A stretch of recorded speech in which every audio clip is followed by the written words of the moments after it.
Qu'est-ce que tu as joué au violon? Alors du coup, j'ai joué un morceau qui s'appelle Verdun, on ne passe pas. Et je trouve que de jouer à une cérémonie, c'est vraiment une belle preuve d'hommage pour toutes les personnes mortes pour la France.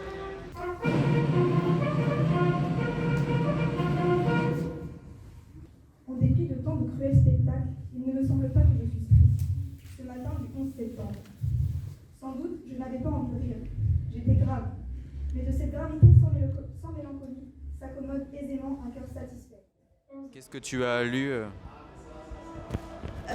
Alors moi j'ai lu Souvenirs de guerre de Marc Bloch, un texte qui évoque d'abord un texte champenois et qui évoque le fait que même à la fin de la guerre, au moment de la victoire, on s'en rend pas forcément compte et c'est le moment où tout redescend mais il y a toujours du deuil et en fait ce n'est jamais vraiment fini dans les cœurs des personnes qui ont vécu ça et c'est un texte vraiment très poignant, j'ai trouvé.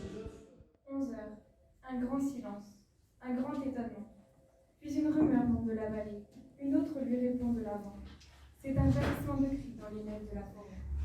Il semble que la terre exhale un long soupir. Il semble que de nos épaules tombe un poids énorme. Nos poitrines sont délivrées du silice de l'angoisse. Nous sommes définitivement sauvés. Ouvrez le banc.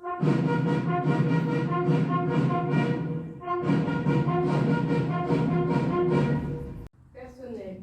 Charles Carillon, mort pour la France. Laurent Charles, mort pour la France. Abbé Gauroy, mort pour la France. Joseph Riegenbach, mort pour la France. Qu'est-ce que tu as lu aussi? Moi, j'ai lu les noms et c'est très poignant de lire les noms aussi parce qu'on se rend compte qu'il y a énormément de gens qui sont morts, autant des civils que des soldats. Et sachant qu'il n'y a absolument pas qu'un seul monument aux morts en France et qu'il y en a des centaines dans tous les villages et dans toutes les villes, on se rend compte du nombre de personnes qui sont mortes et c'est très poignant. Fermez le banc.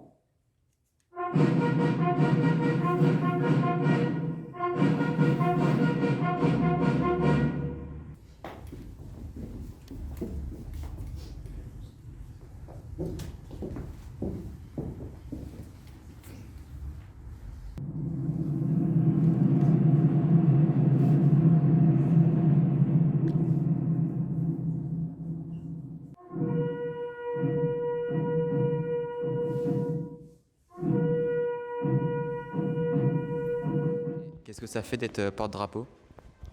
C'est un petit peu un honneur de porter le drapeau comme ça. Aussi, c'est assez. Je trouve que c'était un peu compliqué pendant la minute de silence parce qu'avec les gants, ça glisse un peu. Et il faut absolument pas que le drapeau touche le sol, sinon on est obligé de le brûler. Et du coup, c'est un petit peu un honneur aussi d'être porte-drapeau.